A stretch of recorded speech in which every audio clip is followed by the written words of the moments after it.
Bueno, pues nada, empezamos. Os presento a Francesc Porta, que es persona de baloncesto de toda la vida y también desde joven, persona vinculada también a la psicología deportiva, con lo cual esa fusión de baloncesto o deporte y psicología pues son dos herramientas importantísimas en el ejercicio de entrenador.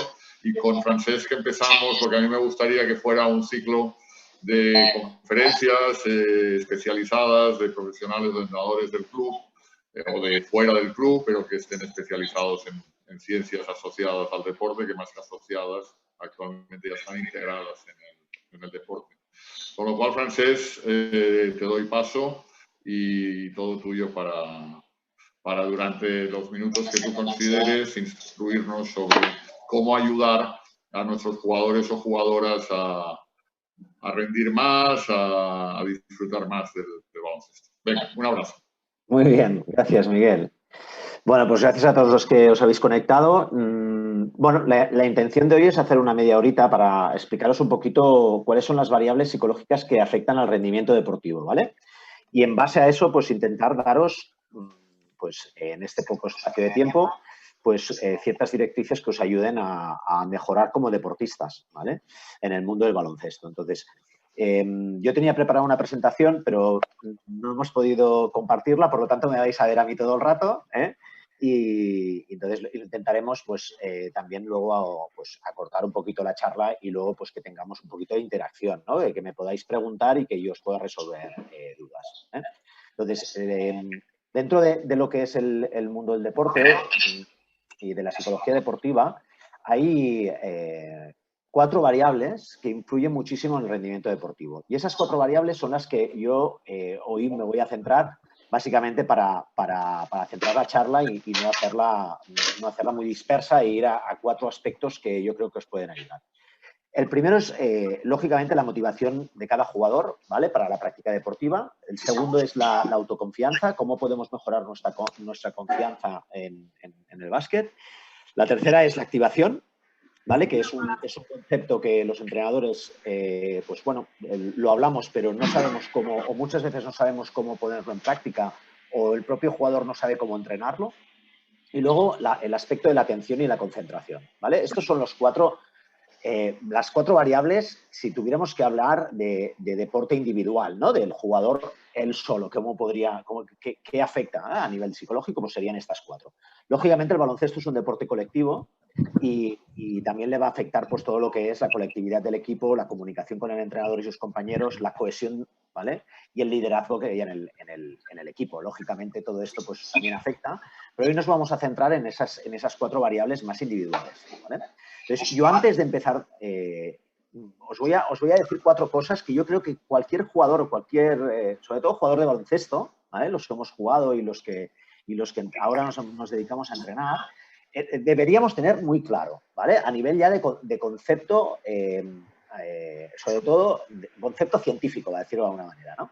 Yo creo que hay 4 cosas del cerebro que tenemos que saber que funcionan de una determinada manera, ¿vale? La primera es que todos los cerebros son diferentes. Es decir, todos los jugadores somos diferentes. Y esto es una cosa importante para tenerla en cuenta. Muchas veces pensamos que una misma técnica va a funcionarle a todo el mundo por igual. Y no es así, ¿vale? Este es el primer concepto. El segundo concepto es matar ciertos comentarios que a veces se hacen, ¿no? De que no utilizamos todo el cerebro al jugar a baloncesto. Y es mentira, utilizamos todo el cerebro. La limitación que tenemos es que no lo podemos utilizar todo al mismo tiempo. Es decir, la limitación que tiene el jugador de baloncesto es que no puede utilizar todo el cerebro al mismo tiempo. Solo podemos utilizarlo el 2%. Es decir, ¿utilizamos todo el cerebro? Sí. ¿Cuál es la limitación? Que solo podemos utilizar el 2% al mismo tiempo. Y eso es determinante porque, como veremos en atención y concentración, el jugador no puede estar atento a todo. Entonces, tiene que tener muy claro en qué estímulos tiene que fijarse para mejorar su rendimiento, ¿vale? El tercero es que nuestro cerebro funciona de una manera muy determinada y aunque todos somos diferentes, sí que es verdad que por la anatomía del cerebro, nosotros, si el objetivo que tiene es la supervivencia. Es decir, busca placer. Nuestro cerebro busca placer, busca esa respuesta rápida o ese premio rápido, ¿vale? Entonces, eso también es importante que el jugador lo sepa. Y la cuarta es que muchas veces no creemos tanto en los aspectos psicológicos porque no los podemos palpar, no los podemos tocar, ¿vale? El cerebro sí, entonces cuando os hablo de anatomía, todo el mundo sí que está muy atento porque dice, ostras, sí, el cerebro es una cosa que yo puedo tocar y sé que funciona y que tiene química, que tiene física, que tiene... que es una cosa que es material, pero cuando hablamos de la mente, o sea, ser más fuerte mentalmente, aquí ya entramos a dudar, ¿no? Entonces, mirar, la forma de pensar, la forma de que el jugador de baloncesto piense, altera la composición de nuestro cerebro. Es decir, hoy somos más inteligentes jugando baloncesto que ayer porque lo que hacemos es sumar conocimientos a los conocimientos que ya teníamos, ¿vale? Entonces, decirle, por ejemplo, a un deportista de que no puede hacer algo es matarlo. Es decir, cuando yo le digo a alguien no puedes hacer esto, es matarlo, le estás coartando, ¿vale? Esto es importante porque lo que son pensamientos y emociones es lo que hace, ¿no? El deportista, yo siempre digo que no es su cerebro, el deportista es su mente. Es decir, lo que piensa es lo que va a hacer. Es decir, no podemos hacer ningún movimiento técnico, ¿vale?, que no haya pasado antes por nuestra cabeza, ¿no? Y es evidente que un lanzamiento, ¿vale?, de baloncesto o un movimiento técnico de baloncesto no está en nuestra mano, ¿eh? Todos decimos, hostia, la manita, tenemos hoy tengo la manita caliente, ¿no? No es la manita, es la cabeza, ¿vale? Entonces, eso es importante de tenerlo presente porque muchas veces nos cuesta de ver, ¿no? Entonces, por lo tanto, para cerrar esta primera introducción, lo que siento y lo que pienso impacta en cómo juego. Por lo tanto, si yo quiero controlar ciertas cosas y quiero mejorar mi rendimiento, tendré que controlar lo que pienso y lo que siento. Porque no solo es lo que vemos en el jugador, sino lo que realmente la teoría del iceberg, ¿no? Que vemos lo que está, lo que es más pragmático, lo que está sucediendo en la pista, pero no sé lo que piensa y no sé lo que piensa. Por lo tanto, el jugador tiene que cuidar lo que piensa y lo que siente para poder mejorar, ¿vale? Yo siempre digo que el deportista de entrada, igual que cualquier persona, tendemos a pensar en negativo, ¿vale? Por lo tanto, si queremos que el deportista piense en positivo, tenemos que trabajarlo, tenemos que entrenarlo, ¿vale? Si yo os dijera ahora que cerrarais los ojos y no pensarais en un elefante de color rosa, ¿qué es lo primero que habéis pensado? En un elefante de color rosa, ¿no? Por lo tanto, es importantísimo que cuidemos el pensamiento. Yo siempre digo que cómo puede mejorar un deportista, ¿vale? Que es lo que decíamos hoy, ¿no? La charla de hoy. Primero es conociéndose. Nos tenemos que conocer aquellos puntos fuertes y aquellos puntos de mejora que tenemos. Eso es una parte fundamental. La segunda es que tenemos que, como hemos dicho antes, tenemos que cuidar ese pensamiento que tenemos y esa visualización de cómo hacemos los movimientos técnicos, ¿vale? La tercera sería cómo me siento haciendo esos movimientos, porque muchas veces nos sentimos pues, más seguros, menos inseguros, ¿eh?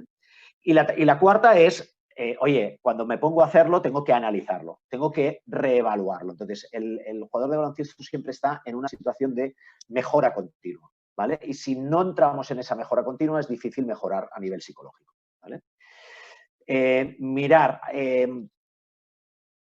Vamos a ir directamente a las variables que afectan al rendimiento deportivo, ¿vale? ¿Cómo podemos mejorar, por ejemplo, lo que hablábamos de nuestra motivación, ¿no? ¿Cómo podemos mejorar en ciertos aspectos nuestra preparación antes de competición? Yo siempre digo que el jugador de baloncesto puede hacer cosas antes de competición, durante la competición y después de la competición, ¿vale?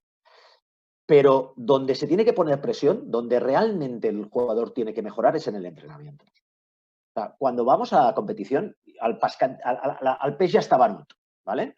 Entonces, lo que necesitamos es que en competición nosotros demostremos que hemos automatizado ciertos movimientos tácticos, técnicos, ¿vale?, de cohesión de equipo. Entonces, si no lo hacemos en el entrenamiento es imposible. Por lo tanto, la presión está en el entrenamiento.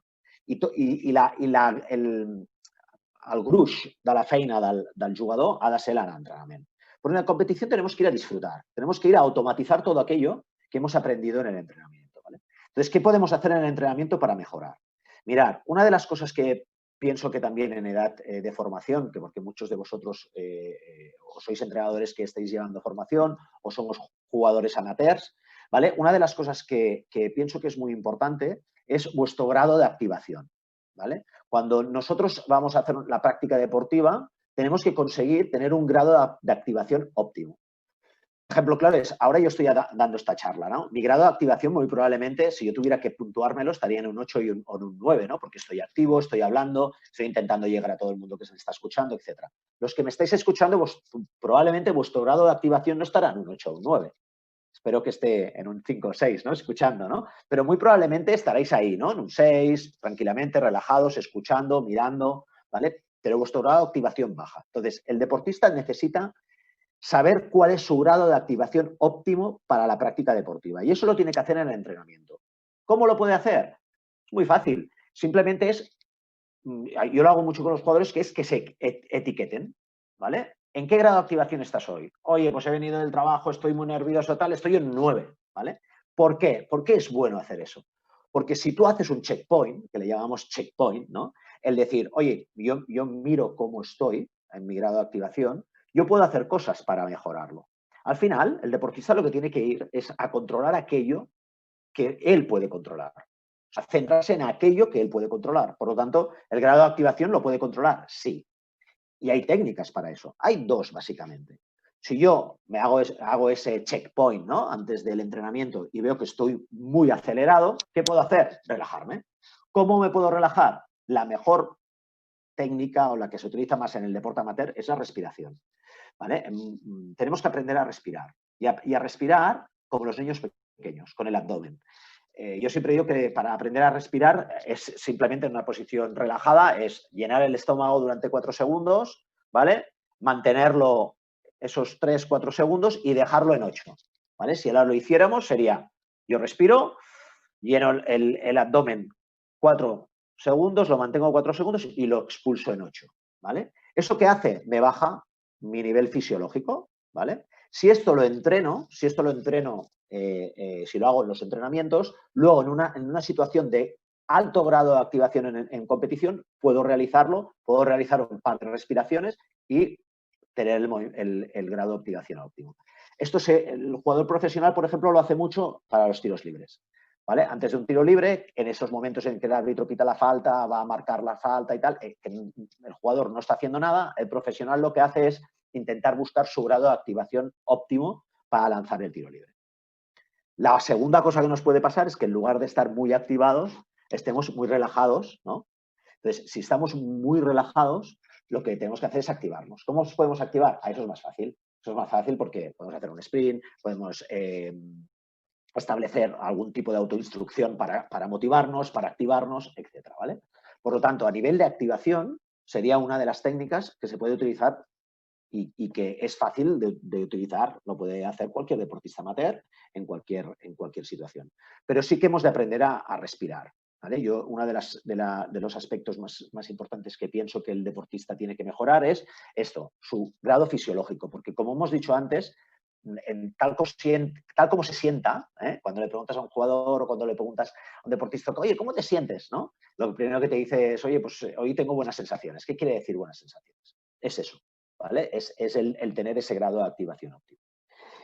La segunda que os quiero comentar y os quiero compartir es la de la atención y la concentración, ¿no? ¿Cuántas veces hablamos de, oye, concéntrate, oye, estate atento, ¿no? No es tanto el que el jugador diga, oye, me tengo que concentrar, sino en qué tengo que concentrarme. No es tanto oye, tengo que estar bien activo, tengo que estar súper concentrado en hacer ciertas cosas, ¿no? Pues en esas cosas tienes que saberlas. Lo que no es bueno es forzarnos a entrenar cosas o a estar concentrados en algo que no sé en qué tengo que concentrarme. Por lo tanto, el deportista i sobretot els jugadors de bàsquet hem d'estar tenim que tenir molt clar quins són les instruccions o on hem de centrar la nostra atenció. ¿vale?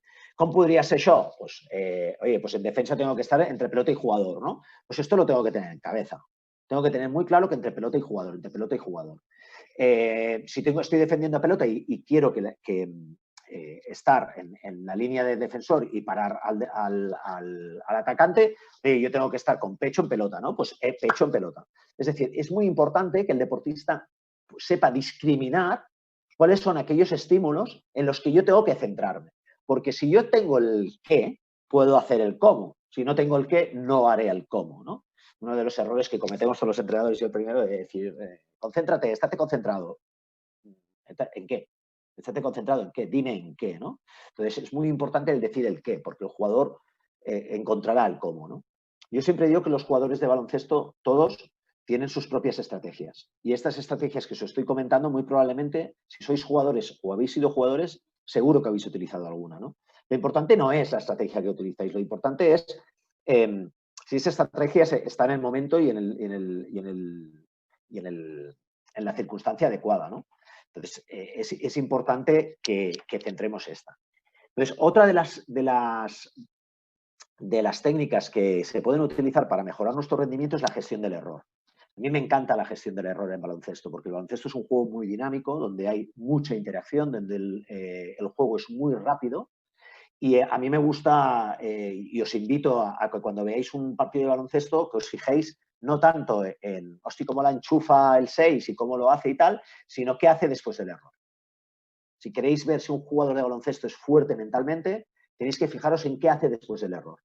El jugador, ¿qué hace después del error? La gestión de ese error os va a dar mucha información, ¿no? Pues vais a ver si es un jugador pues, que realmente es potente a nivel mental o no, ¿no? Hay un vídeo en YouTube de Larry Bird, los que ya tenemos canas nos acordamos de quién era Larry Bird, que después hay un vídeo muy, muy significativo que es imágenes de él perdiendo una bola o fallando un lanzamiento, etcétera, y recuperando o bajando antes el primero a defender, ¿vale? Entonces, ese tipo de acción se ha de entrenar y se ha de hacer en el entrenamiento. ¿Por qué? Porque si lo tengo automatizado, en competición me va a salir automáticamente, no voy a tener que estar tan pendiente.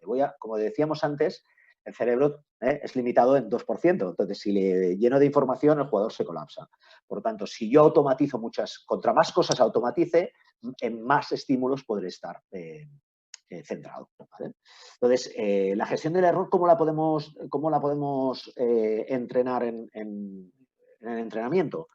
Bueno, yo lo he entrenado de muchas maneras. Lo puedes hacer a través de autoinstrucción, lo puedes hacer a través de la acción. A mí me gusta hacerlo establecer algún tipo de acción después del error, ¿no? Por ejemplo, fallo un pase o fallo un lanzamiento, tener una palabra clave que me lleve a la acción, ¿vale? Pues fallo un pase, equipo, por ejemplo. Yo trabajé este año con un jugador que le decíamos, oye, cada vez que falles un pase, estaba obsesionado de que fallaba los pases, ¿no? Cuando falla el pase me colapso, me pongo nervioso, entonces ya me voy del partido, ¿no? Entonces, ¿qué hicimos? Le dijimos, oye, pues mira, cada vez que pierdas un pase vamos a decir equipo. O sea, tienes que entrenar, tienes que hacer el entrenamiento, ¿eh? Tienes que equipo. ¿Y qué era equipo? Trabajar para el equipo. Entonces, él, cuando perdía un pase, lo primero que pensaba era recuperar bola o balance defensivo, o tenía tres opciones, recuperar bola, balance defensivo o ayuda, ¿no? Entonces, la tenía en la cabeza y eso en el entrenamiento lo hacía cada entrenamiento, ¿no? ¿Qué pasaba? Que en los partidos, cuando perdía una bola, ya no estaba pensando y obsesionado en que perdió la bola, sino que iba directamente a la acción, ¿vale? Yo siempre comento que no hay emociones negativas y positivas. Muchas veces de pequeñito nos dicen que el llorar es negativo y el reír es positivo, ¿no? Todas las emociones nos dan información. Todas las emociones tenemos que sacar esa información para llevarla a que nos adapte mejor al medio, ¿no? Y esto en el mundo del baloncesto es así. O sea, el que yo me pueda enfadar porque falle un pase es normal, pero lo que tengo que hacer es transformar la emoción en acción. La emoción es acción. Entonces, por lo tanto, oye, si yo consigo relacionar la frustración de perder un pase con rápidamente hacer una acción, pues voy a mejorar mi rendimiento seguro, ¿no? Lo importante aquí es identificar en qué aspectos, por eso decía que la primera parte de fundamental que era conocerme a mí mismo, ¿no? En qué aspectos yo me lastra mi rendimiento. Los psicólogos decimos que el rendimiento es igual al potencial del jugador menos las interferencias. Y todas las interferencias que tenemos nos restan el potencial. Por lo tanto, ¿quiero mejorar como jugador? Pues, ¿qué interferencias tengo? Que me enfado después del error, que no me concentro lo suficiente en los partidos, que me enfado cuando juego más o juego menos, que en los etc, etc, etc. Entonces, hacer la lista de interferencias que tenéis y a partir de las interferencias que tenéis, ¿cómo las mejoro? ¿Vale? Y a partir de ahí, empezar a probar cosas nuevas. Es muy importante que los jugadores probéis cosas nuevas. Una de las cosas que también pregunto mucho a los deportistas es, todos los deportistas queremos mejorar. Le preguntas a alguien, oye, quiero mejorar a nivel de rendimiento deportivo. Todo el mundo te dice, yo quiero mejorar. Todos queremos, ¿vale? Pero hay dos respuestas que tenemos que responder antes. Que si creemos que podemos hacer cosas para mejorarlo, porque si no me lo creo, no lo voy a hacer. Y segundo, ¿sé cómo hacerlo? Y si no sé cómo hacerlo, pregunto. Pregunto al entrenador, a mí este año me tendréis con el AS, por lo tanto me podéis preguntar lo que queráis. Entonces, hay que preguntar qué cosas puedo hacer y probarlas. Y aquí, como hemos dicho antes, cada cerebro es diferente. Mejor pruebo esto de la gestión del error y no me funciona. Tendré que hacerlo de otra manera. Entonces, hay que probar. Hay que probar dentro de lo que realmente podamos, ¿vale? Entonces, otra de las preguntas que se me hace mucho es la confianza. Francesc, ¿cómo mejoro la confianza? ¿Vale? Entonces, mirar, la confianza la tenemos que mejorar desde tres prismas, ¿vale? La primera es desde nuestro propio diálogo interno. Todos tenemos aquí, de pequeñito nos decían, ¿no? El santito y el diablo, ¿no? Entonces, normalmente el diablo siempre habla primero. Es vas a fallar, vas a fallar, vas a fallar. Entonces, si pensamos voy a fallar, voy a fallar, voy a fallar, ¿qué va a pasar? Probablemente vaya a fallar. Entonces, tenemos que trabajar ese diálogo interno para hablarnos en positivo. Siempre tenemos que hablarnos en positivo. Tenemos que traducir. Yo le llamo el traductor. ¿Puedo fallar? Bueno, no pienses que puedo fallar. ¿Y si la puedo meter? Si la fallo ya veré por qué he fallado, ¿no? ¿Qué más? Lógicamente, la confianza viene de experiencias positivas, ¿vale? Entonces, si yo tengo experiencias positivas haciendo un movimiento técnico, muy probablemente lo voy a repetir. Por tanto, siempre que os encontréis en situaciones que tenéis que hacer movimientos técnicos determinados, lo tenéis que tener en la cabeza es la última vez que lo hice bien, ¿vale? Yo este año con Morris a los jugadores le decíamos, ¿cuál es la última vez que has hecho... has metido en este movimiento, has ganado la espalda y has metido básquet. Ah, sí, contra el Almeda lo hice y tal y acabé metiendo básquet. Recuérdalo hoy. Porque si lo recuerdo, lo voy a repetir. ¿Vale? Porque la experiencia pasada positiva hace que tú repitas esa acción, ¿no? Y luego, otra de las técnicas es la visualización. Con algún jugador lesionado este año también hemos trabajado la visualización. Visualizarnos haciendo un movimiento técnico, visualizándonos en positivo, metiéndola y haciéndolo bien, lógicamente. Estas son las 4 que yo os he querido compartir hoy. Hay más, pero sí que es verdad que para cerrar un poquito la pequeña píldora de hoy es, oye, conocernos muy bien a nosotros mismos, saber poner el foco en aquello que sabemos y en aquellos estímulos que sabemos que nos van a ayudar, probar cosas y no probar cosas en competición, porque en competición es cuando, oye, tengo más presión, sino probarlas en el entrenamiento. La presión tiene que venir en el entrenamiento. Y cuarta, y también muy importante, ¿no? El intentar gestionar todo esto desde el prisma de la autoevaluación, ¿no? Si yo sé autoevaluarme, yo siempre he dicho que los jugadores tenemos que dejarles un espacio para que se autoevalúen. Muchas veces les estamos diciendo por qué han hecho esto, por qué han hecho lo otro, y no dejamos un espacio, y eso también que muchos padres me lo comentan, ¿no? Oye, Francesc, ¿cómo puedo ayudar a mi hijo a practicar deporte, ¿no?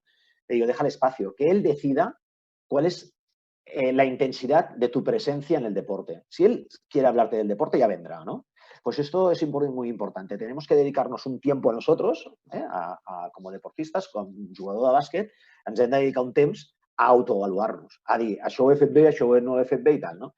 Claro, si no dejamos ese espacio al jugador, muy probablemente se lo diré. Hoy has hecho esto mal. ¿Y el jugador qué hará? Ya está. Ya no se autoevalúa, ¿no? Le estamos forzando a ello, ¿no? Pues esta es un poco muy rápidamente un poquito la píldora de hoy y en esas 4 técnicas que podéis utilizar para ayudar a cualquier jugador de baloncesto a mejorar su rendimiento. Miguel, no sé si quieres pasar a preguntas. El Zoom es de 40 minutos. Si se corta, podéis entrar en el mismo enlace y seguiríamos. Pero vamos, como bien ha dicho Miguel antes, que la gente se sienta con libertad de hacer preguntas o de comentar cualquier cosa de las que hayamos hablado. Vale, por supuesto. Bueno, primero de todo, muchas gracias, Francesc, porque ha sido muy interesante y muy aleccionador, y creo que además todos los entrenadores también estamos obligados a enseñar técnica, táctica y aspectos físicos a nuestros jugadores, pero también estamos obligados a enseñarles y a dotarles de herramientas psicológicas. Por lo tanto, si queremos dotarles de herramientas psicológicas a nuestros jugadores, tenemos que conocer, ¿no?, al menos algunas de ellas y algunas claves. Y también insistir en que Francesc está en el club, y tanto para jugadores como para entrenadores, cualquier consulta os sintáis absolutamente abiertos a hacérsela. Y nada, yo simplemente daros la entrada a quien le apetezca preguntar cualquier cosa, y si se corta, pues entonces Francesc, le damos otra, vuelves a llamar, y si no se Perfecto. corta, y si lo damos por finalizado, lo damos por finalizado de manera muy interesante. Por lo tanto, si alguien tiene alguna pregunta, por favor, que entre libremente a hacerla. Y si Podéis, no, conectar pues, podéis conectar el micro y adelante.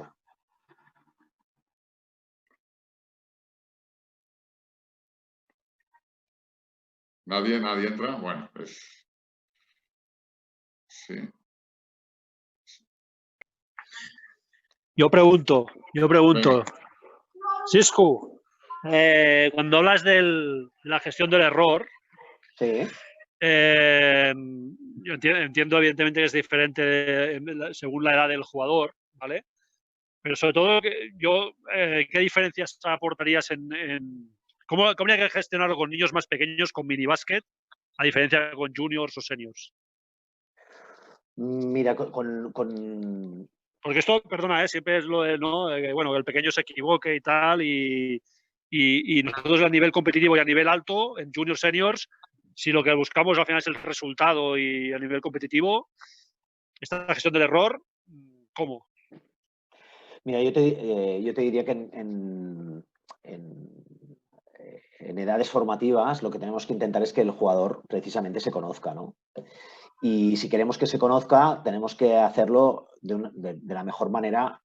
De la mejor manera. ¿Cómo aprendemos? ¿Aprendemos con estrés o sin estrés? ¿No? La pregunta, o sea, cuando estresamos al niño, ¿aprende o no aprende? Aprende menos. Por lo tanto, yo te diría que la gestión del error es, primero, no penalizarlo. Yo siempre he dicho que al jugador de formación se le tiene que potenciar lo que sabe hacer más que penalizar lo que no sabe hacer. Es decir, si yo le digo, si le rectifico un movimiento, le tengo que rectificar ese movimiento, pero le tengo que decir 3 cosas que haga bien. A los entrenadores les digo, le decís 3 cosas que hace bien y así lo compensas con la que hace mal. ¿Por qué? Porque tenemos que potenciar al jugador las cosas que hace bien, ¿no? Yo te diría que para potenciar a los jugadores más jóvenes hay que impulsarles a que puedan ellos mismos conocerse y que puedan gestionarse de esa manera, ¿no? Y más a nivel amateur o semiprofesional o profesional, sí que ya aquí entra que el jugador empiece a utilizar técnicas como las que he comentado, ¿no? De decir, oye, después del error tengo que hacer algo, no me puedo quedar quieto, tengo que pasar a la acción. ¿Y qué acción voy a utilizar? Aquella que me adapte más a la situación del partido. Si yo estoy el último en ataque, pues hostia, la mejor acción es balance defensivo. Pues entonces, balance defensivo. O sea, que siempre tenga una acción muy clara a realizar después del error, ¿no? Y con los peques eso, sobre todo dejarles que se equivoquen, no rectificarles nunca después del error y impulsarles a que se conozcan. No sé si te he contestado, Maurice. Perfecto. Albert, creo que querías decir algo. Sí, a ver, siguiendo un poco... ¿Se me oye bien? Sí, ¿qué tal, Albert? No, que quería preguntar, siguiendo un poco el hilo de esto del minibásquet y todo esto, Sí. yo al menos cuando he sido pequeño y todo, cuando empecé a jugar a básquet, antes jugaba fútbol y todo, siempre veía a los padres en la grada, como que muchos padres que nos decían lo que teníamos que hacer por encima del entrenador, o luego cuando llegas a casa, los padres te dicen tienes que hacer esto, tienes que hacer lo otro, entonces te crea mucha más presión. ¿Tú esto lo has gestionado de alguna forma? ¿Has juntado a los padres en alguna reunión o juntas a los padres con los hijos? O esto, porque me parece muy interesante porque podrías sacar el estrés al niño o a la niña de todo lo que reciben en casa o de todo lo que reciben durante los partidos o los enteros cuando van allí a verlos. Sí, para mí la gestión es muy importante hacer una reunión con los padres, explicarles los objetivos que tú tienes con el equipo, con los chavales, y más si son chavales o chavalas de jugadoras o jugadores de mini o de formación, ¿no? De equipos de formación. Para mí es muy importante y también, lógicamente, se trabaja muchísimo con los padres, ¿no? ¿Para qué? Para darles esos instrumentos que les ayude a gestionar esto con los hijos. Yo soy padre y cuando estás viendo a tu hijo o a tu hija, pues es normal que lo protejas, que quieras que ese sea la mejor jugadora o el mejor jugador y bueno, es muy difícil de gestionar. Entonces hay que ayudarles. Yo creo que por parte de los jugadores hay que ayudarles y que sepan cuál es la mejor manera para ayudar. Los talleres que yo hago con los padres es vivenciales total para que lo vivan, ¿no? Para que vivan eso, ¿no? Y yo siempre les digo 3 cosas, las 3 es. Les digo espacio, dejarles espacio. O sea, que sea el propio jugador o jugadora que os venga a hablar. No vayáis a decirles cada día lo que tiene que hacer, ya tiene el entrenador. O sea, un poquito también el respeto, ¿no? La aceptación y el compromiso con el entrenador, de respetar la figura del entrenador, dejarles espacio, apoyarles en todo lo que, ¿no? En todo lo que ellos decidan, ¿vale? Y ser ejemplo, ¿no? Las 3 es espacio, ejemplo y equipo, ¿no? O sea, siempre hablar del equipo, dejarles espacio y, oye, y ser ejemplo de comportamiento, ¿no? Esas son las 3 cosas que trabajar, que estos jugadores tengan muy claro cuáles son los objetivos. Yo no sé si estáis trabajando, por ejemplo, con objetivos individuales y colectivos, ¿vale? Pero yo con ciertos jugadores que no saben poner sus límites, intento ponérselos yo a nivel de objetivos. ¿Qué quiere decir? Que, hombre, pues un chaval que veamos... Yo, por ejemplo, soy un tío que he jugado a baloncesto muchos años, jugué arriba, pero era muy bajito. Soy muy bajito, tío. Soy 1,70, no hay más. Eso es un límite. Entonces, a mí siempre me ha preguntado, oye, si hubieras tenido más altura, ¿habéis llegado? No lo sé. Lo que tengo claro es que con lo que hice... intenté estar equilibrado en lo que yo sentía en ese momento, ¿no? Y el jugador lo que tiene que ver es que, y a estas edades, es de que tú le marques un poquito el límite, ¿no? De decir, oye, tus objetivos es hacer esto y esto, ¿no? Muchas veces no lo marcamos a nivel individual y yo creo que es un error, porque si no les marcas a nivel individual, pues bueno, claro, el chaval que es un alucinado, pues te dice que, hostia, que puede llegar a jugar en cualquier categoría y no es verdad. Alucinado en el sentido de que él tiene unas expectativas muy altas, ¿no? Entonces, la gestión de la expectativa, marcársela con objetivos. Yo, por ejemplo, en el Junior este año con Juan Ramón, cada jugador tenía un objetivo individual. Tenía un objetivo en defensa, un objetivo en ataque. Incluso hay algunos que tenían 2 en defensa y 2 en ataque. Y les marcábamos ese límite para decirle, a ver, no intentes hacer... Primero me tienes que aprender a hacer esto muy bien para luego volver a... ¿Sabes? Para dar un pase a hacer otra cosa, ¿no? Entonces, esos objetivos, más bien de técnica individual, son muy importantes. ¿Y trimestrales o se los ponías? No, nosotros anuales. En el Junior lo hicimos hasta, lástima, bueno, luego vino COVID y ya nos destrozó, pero lo hicimos hasta, no sé, la primera vuelta, objetivos de primera vuelta. Porque luego, claro, el equipo va cambiando, un jugador evoluciona más, evoluciona menos. Pero al menos le preguntabas a un jugador qué esperaba Juan Ramón de él y él lo tenía claro. Sí. Al jugador le ibas y decías, yo qué sé, pues, no hay ningún jugador, veo que no nos han apuntado, eso es una mala señal, ¿eh? Pero alguno había, ¿eh? Alguno había. Pues le preguntabas a un jugador, oye, pues Pau, ¿cuál es tu objetivo este año y tal? Y él te lo decía. Y eso es bueno porque le estás marcando ya el límite. Ok, gracias. A ti, Víctor. Bueno, hay un aspecto de lo que has hablado que considero que es importantísimo y que no trabajamos y no corregimos los entrenadores y que hay que corregirlo porque, como todas las cosas, cuanto antes las empiezas a trabajar, antes las interioriza, que es la gestión del error. Y este aspecto hay que incidir muchísimo porque no se puede lo que llamo fallar dos veces, ¿no? Que es fallar el tiro y además ponerse las manos en la cabeza y tal. Y en esto yo recomiendo siempre ver a Rafa Nadal, ¿no? Que cómo gestiona Rafa Nadal gestualmente todos los errores, ¿no? Y en esto, ¿desde qué edad crees, Francesc, que podemos empezar a corregirlo, ¿no? Yo creo que desde bien infantiles se puede trabajar, ¿eh? Sí, sí. Perfecto. Sí, desde infantiles se puede trabajar perfectamente. De hecho, los jugadores ya empiezan. Me gusta el ejemplo de Rafa Nadal porque además le sale innato. Es un chaval que lo ha tenido de una manera innata, ¿eh? Entonces, lo que decíamos antes, todos los jugadores tienen estrategias y él encontró la suya, o sea, no. Y él, por ejemplo, utiliza, no sé si lo habéis visto, la regla del 1-2-3, que es lamentarse, porque él se lamenta, lo expresa, luego lo que hace es visualiza el movimiento, no sé si lo habéis visto, que hace así con la raqueta o, ostras, tendría que haberle estirado el codo, levantado el codo, lo visualiza, pero luego rápidamente vuelve a focalizarse en la siguiente bola. De hecho, cuando a él se le pregunta, él te dice, no, yo estoy concentrado en la siguiente bola. La siguiente bola, la siguiente bola, la siguiente bola, que es lo que decías tú, no voy a fallar dos veces. Él no he levantado el codo en este, pero en la siguiente te voy a levantar el codo, ¿no? Entonces, esto es muy importante porque al final lo que hablábamos de la frustración ahora con Víctor, que los jugadores pues, pueden llegar a frustrarse, es que el perder y el fallar es lo normal en el baloncesto. Es que es lo normal. Lo normal es no fallar. Lo anormal sería no fallar.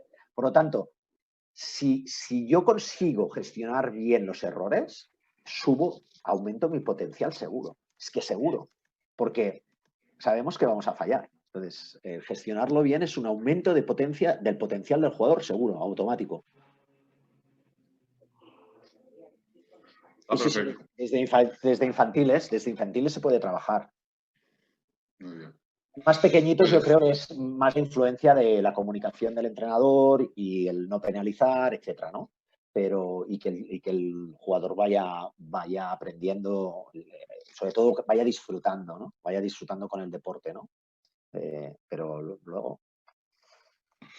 Pues yo lo que queráis, si hay alguna pregunta más, si no lo dejamos aquí, como vosotros veáis, no vosotros mismos.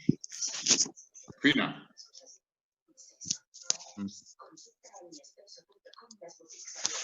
Fina, no te oímos. No te vemos. Vale. Es el micrófono, creo. Que no. También tenéis el chat. Bueno, tiene el chat si quiere apuntarlos. Pero vamos, que estoy a vuestra disposición esta temporada también. Yo lo que sí que te pediría, Francesc, si no te sale muy mal, es resumiendo, o sea, cuando puedas, hacer como un pequeño vídeo de 20 minutos tú resumiendo la conferencia sobre los aspectos fundamentales para intentarlo compartir con el resto de entrenadores y de jugadores que por lo que sea no han asistido hoy. ¿Te parece? Sí, de hecho, el otro día hice una charla muy parecida y voy a intentar recuperar el link.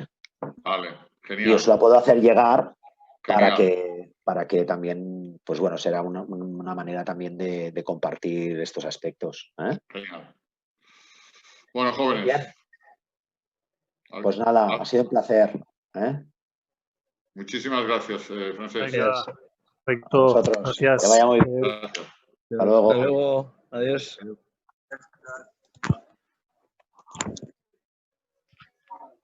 Finiquitat.